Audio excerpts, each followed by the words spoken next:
Withstand नहीं कर पाती तो डिफॉर्मेशन होती है और जमीन के ऊपर क्या देखा जाता है, अर्थक्वेक्स को देखा जाता है। स्ट्रेस्ड रॉक डिफॉर्म्स इलास्टिसिटी, अब इतनी से इलास्टिसिटी उसने दिखाई है। अब फिगर ए में और फिगर बी में आप डिफरेंस देख रहे हैं, थोड़ा सा इलास्टिसिटी रॉक ने दिखाई है जितना उसके लिए पॉसिबल था। फिर उसके बाद क्या, रप्चर हो गया। जब वो स्ट्रेस बढ़ता गया, डिस्प्लेसमेंट बढ़ती गई, तो क्या हुआ, रॉक जो है अपनी ओरिजिनल पोजीशन से हट गई। तो जमीन पे हमें क्या इफेक्ट आता है, अर्थक्वेक का।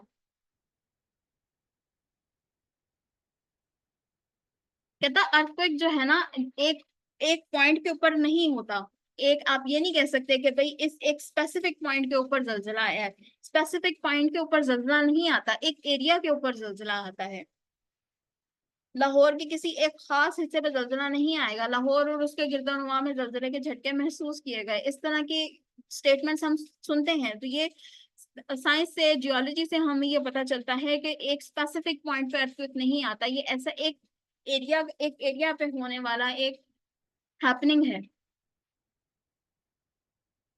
और जो रप्चर है, जो जमीन के अंदर जो जमीन का फटना जो है, जो ब्रेकडाउन है, वो सारा भी एक वक्त में नहीं आ जाता। ऐसी बहुत सारी वीडियोस हैं जिसमें आप ये देख सकते हैं कि एक पॉइंट से क्रैक आना जमीन में शुरू होता है और फिर फैलता चला जाता है। जब तक जलजले के झटके चलते हैं वो फैलता जाता है, और फिर उसके आफ्टर शॉक्स के खत्म होने के बाद फिर पता चलता है कि कितना रप्चर हुआ है अर्थ सरफेस में और कितनी तबाही हुई है।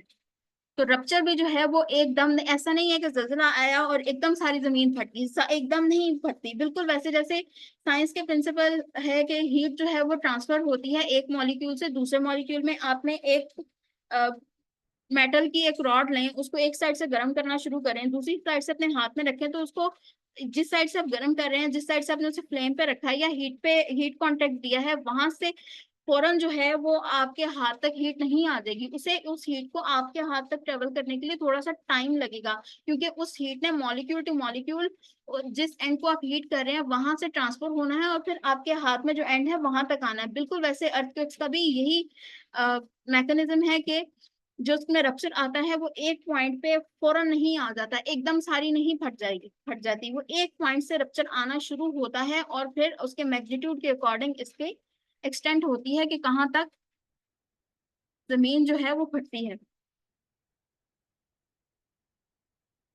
एक और बात जो आपको अर्थक्वेक का टॉपिक प्रिपेयर करते हुए पता होनी चाहिए वो है जी, अर्थक्वेक्स को मेजर कैसे किया जाता है। अर्थक्वेक को मेजर करने के दो तरीके हैं, एक उसका मैग्नीट्यूड तरीका, एक तरीके का नाम मैग्नीट्यूड है, दूसरे का नाम इंटेंसिटी है। मैग्नीट्यूड को मेजर करने के लिए ज्यादातर जो हम प्रेस में जो भी सुनते हैं कि इतनी शिद्दत का जिलजिला आया है, इतने मैग्नीट्यूड, वो मैग्नीट्यूड जो होता है चार्ज लेजर मेथड से उसका मैग्नीट्यूड मेजर कर रहे होते हैं। मैग्नीट्यूड क्या होता है, the first of these is an estimate of the energy released and the value is referred to as magnitude। कहता है जी पहला तरीका जो अर्थक्वेक्स का मेजर करने का है वो क्या है कि कितनी एनर्जी रिलीज हुई है, कितनी एनर्जी अर्थक्वेक से रिलीज हुई है, उस एनर्जी उसको मेजर करने का उसको क्या कहते हैं, मैग्नीट्यूड कहते हैं। उसकी उस एनर्जी की वैल्यू को हम मैग्नीट्यूड कहते हैं। दो तरीके हैं, पहला तरीका क्या है, मैग्नीट्यूड। मैग्नीट्यूड क्या है कि अर्थक्वेक के दौरान कितनी एनर्जी रिलीज हुई है, उस एनर्जी की जो वैल्यू होगी उसे हम मैग्नीट्यूड कहते हैं। और मैग्नीट्यूड मेजर करने का तरीका के तरीके को या ये मेथड किसने डेवलप किया, चार्ल्स रिचर ने, और इसी के नाम से इस मेथड को मंसूब किया जाता है। ज्यादा डिटेल में जाने की आपको जरूरत नहीं है कि उसने ये मेथड कैसे डेवलप किया। आपने जनरल साइंस का हर क्वेश्चन, जो जनरल साइंस एंड एबिलिटी के पेपर में जो जनरल साइंस का क्वेश्चन है, हर क्वेश्चन आपने 5 मार्क्स के लिए प्रिपेयर करना है। इस डॉक्यूमेंट के अंदर मैंने मैक्सिमम डिटेल डाल दी है, जितनी चीजें आपको पता होनी चाहिए, मैक्सिमम इन सेंस के कोई एस्पेक्ट छोड़ा नहीं है अर्थक्वेक को लेकर। जब आप लिखेंगे तो आप इतना सारा कुछ नहीं लिखेंगे, आप इसको बुलेट्स में करके, पॉइंट्स में करके, शॉर्ट करके लिखेंगे चीजों को। ये आप में इसमें दो तीन चीजें हैं आपके समझने के लिए, चाहे तो आप अपनी, हर किसी की अपनी राइटिंग स्पीड होती है, उसके अकॉर्डिंग आप उसको पेपर में लिख सकें तो फाइन, ना लिख सकें तो छोड़ दीजिएगा। लेकिन जो चीजें पता होनी चाहिए, एक तो आपके जो एक्सप्लेनेशन है वो आनी चाहिए, फिर उसके बाद आपकी मैयर मैयर कैसे करते हैं अर्थक्वेक्स, वो इम्पैक्ट्स में भी आपने एक दो पॉइंट्स अपने इम्पैक्ट्स के डालने हैं, कोई विजुअल रिप्रेजेंटेशन डालनी है और आपके पास एक एग्जाम्पल आनी चाहिए। अच्छा जी, दूसरा तरीका क्या है अर्थक्वेक्स को मेजर करने का, वो है जी इंटेंसिटी। इंटेंसिटी क्या है? The impact of earthquake of an earthquake is to assess what people felt and how much damage was done। इस तरीके से जो हम earthquake के को मेजर करते हैं ना, उसे उसकी इंटेंसिटी कहा जाता है। लोगों ने कितना, क्या महसूस किया, क्या शिद्दत महसूस की और कितना डैमेज हुआ, इस तरीके से जो अर्थक्वेक के मैग्नीट्यूड को या अर्थक्वेक को मेजर किया जाता है, उसको क्या कहते हैं? Intensity of the earthquake.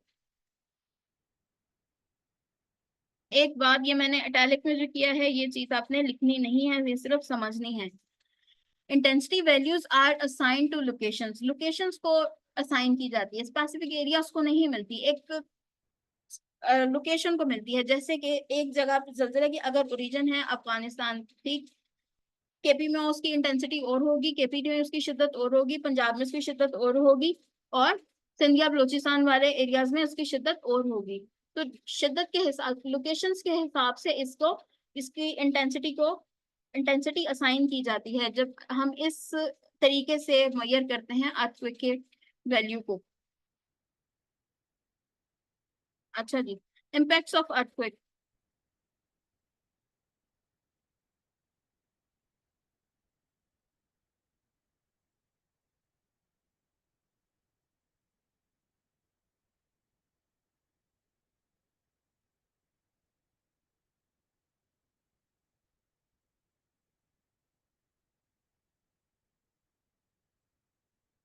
Earthquake के इम्पैक्ट्स में क्या आता है जी? स्ट्रक्चरल डैमेज, बिल्डिंग्स को डैमेज होता है, आग लग जाती है, जैसे कि अक्सर जंगलों में भी ऐसे होता है, आग लग जाए, जंगल में ना भी हो, बिल्डिंग्स में भी लग जाती है आग, जलजिला आया और आग लग गई।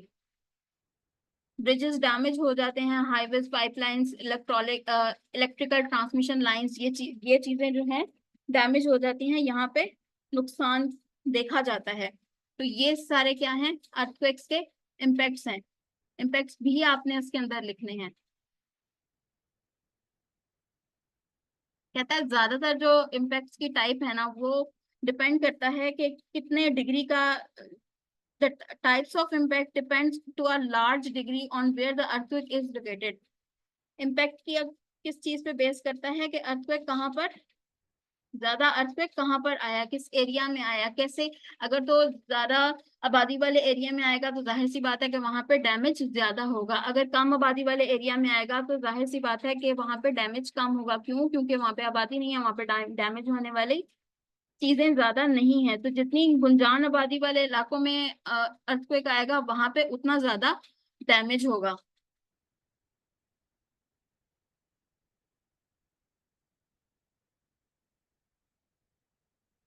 हमारे पास एग्जाम्पल हैं। एग्जाम्पल अभी मैंने इसमें दो एग्जाम्पल्स कोट किए हैं, जब डॉक्यूमेंट आपके साथ शेयर होगा तो उसमें कुछ एग्जाम्पल्स और भी डाल दी जाएंगे जो आप ठीक समझें। आप एक एग्जाम्पल पेपर में कोट कर दें, उतनी एग्जाम्पल बहुत है। एग्जाम्पल में आपने अर्थक्वेक का बताना है कि आपको डेट पता होनी चाहिए, मैग्नीट्यूड स्पेसिफिकली, और एरिया, और उसके बारे में कोई, अगर आप इम्पैक्ट से रिलेटेड कुछ लिख सकते हैं तो जरूर लिखिएगा। ये आपको एक अच्छा एज देने के लिए एक अच्छा पॉइंट है कि आप सिर्फ उसको मेंशन ना कर दें कि इस, ये अर्थक्वेक था, इस जगह पे आया, इस डेट को आया, क्या उसका इम्पैक्ट आया, कितना वो डिवास्टेटिंग था, वो सारा कुछ भी मेंशन करें तो एक अच्छी अच्छी बात है। जैसा कि अगर हम हिस्ट्री देखें तो हमें पता चलता है कि 1985 में मेक्सिको में एक अर्थक्वेक आया, जिसमें क्या हुआ कि बिल्डिंग्स को एक सिग्निफिकेंट, जो इम्पैक्ट उसका देखा गया, सिग्निफिकेंट डैमेज हुआ बिल्डिंग्स को। जब भी कोई अर्थक्वेक आता है ना, तो जो सिस्मिक वेव्स होती हैं वो प्रोड्यूस होती हैं वाइड रेंज ऑफ फ्रीक्वेंसी की, मतलब बहुत ज्यादा फ्रीक्वेंसी की सिस्मिक वेव्स जो हैं वो प्रोड्यूस होती हैं। जो हायर इन फ्रीक्वेंसी की वेव्स होती हैं वो एब्जॉर्ब हो जाती हैं सॉलिड रॉक्स में। जो जमीन के नीचे सॉलिड रॉक्स हैं उसमें हायर एनर्जी, हायर फ्रीक्वेंसी की जो वेव्स हैं वो एब्जॉर्ब हो जाती हैं। और जबकि जो लोअर फ्रीक्वेंसी की वेव्स हैं वो सॉलिड रॉक से पास हो जाती हैं। जो हायर फ्रिक्वेंसी की वेव्स हैं वो एब्जॉर्ब हो जाती हैं, और जो लोअर फ्रिक्वेंसी की वेव्स हैं वो सॉलिड रॉक से पास हो जाती हैं।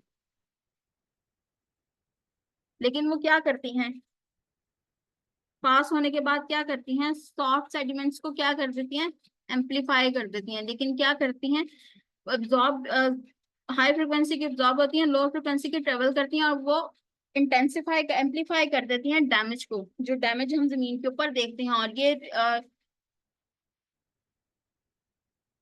ये क्या देखा गया कि 1985 का जो मैक्सिमो 1985 का मैक्सिको में जो अर्थक्वेक आया था, उसमें ज्यादातर जो डैमेज हुआ था इन्हीं सिस्मिक वेव्स की वजह से हुआ था।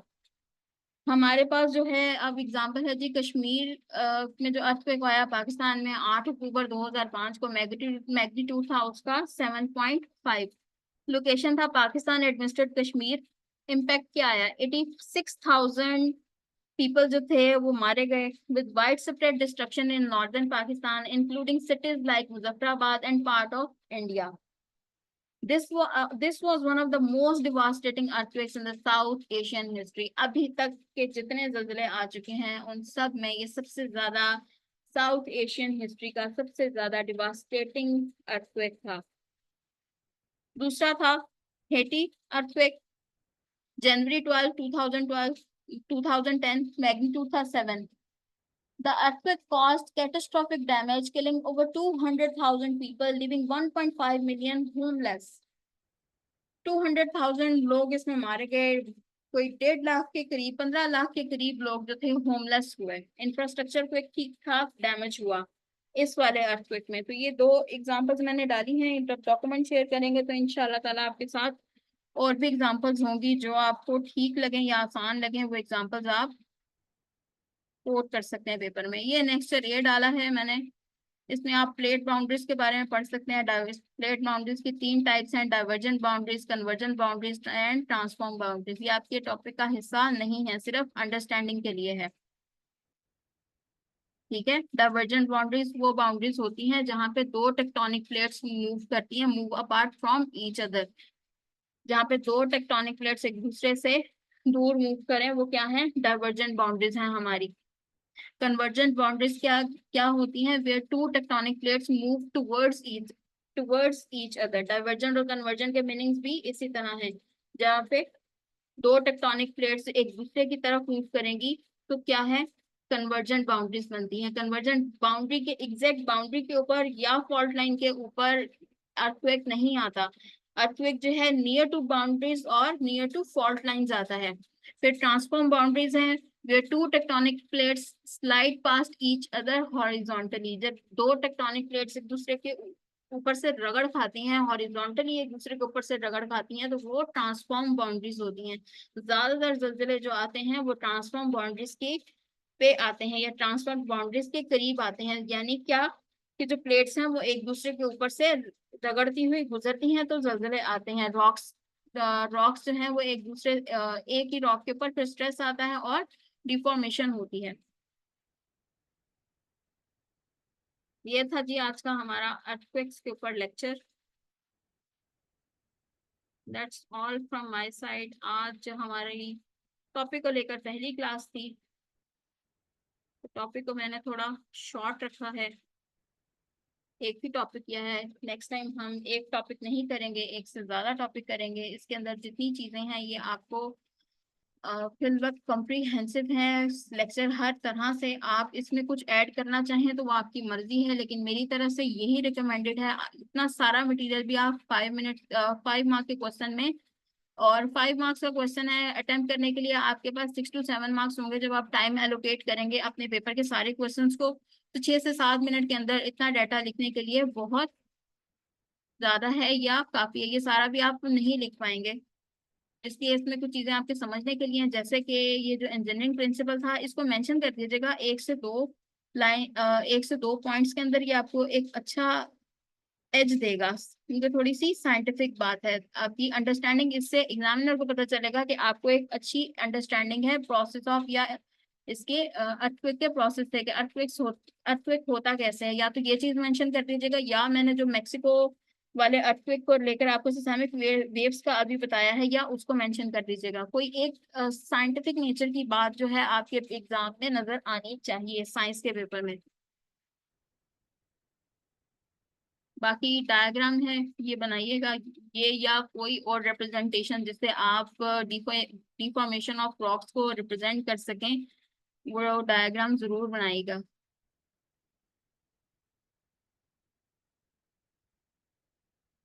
मेजर कैसे करते हैं ये भी आप लिखेंगे। इम्पैक्ट्स तो मस्ट हैं, मस्ट हैं। अब ये मैक्सिमम चीज है जो अर्थक्वेक के टॉपिक को लेकर आप पढ़ सकते थे या आपको पता होनी चाहिए। अब आपने अपने जो क्वेश्चन आपको आएगा उसको अकॉर्डिंगली एडजस्ट करना है। फॉर एग्जांपल अगर आपको कॉजेज एंड इफेक्ट्स पूछता है तो आप इसी में से कॉजेज एंड इफेक्ट्स को हेडिंग्स बना के जो जो कीवर्ड्स वो दे रहा होगा क्वेश्चन के अंदर वो आपके आंसर में नजर आने चाहिए, आप उसके अकॉर्डिंग अपना आंसर एडजस्ट कर लेंगे। That's all from my side. अब अगर आप कोई सवाल पूछना चाहते हैं तो पूछ सकते हैं, मैं चैट्स को इनेबल करती हूँ।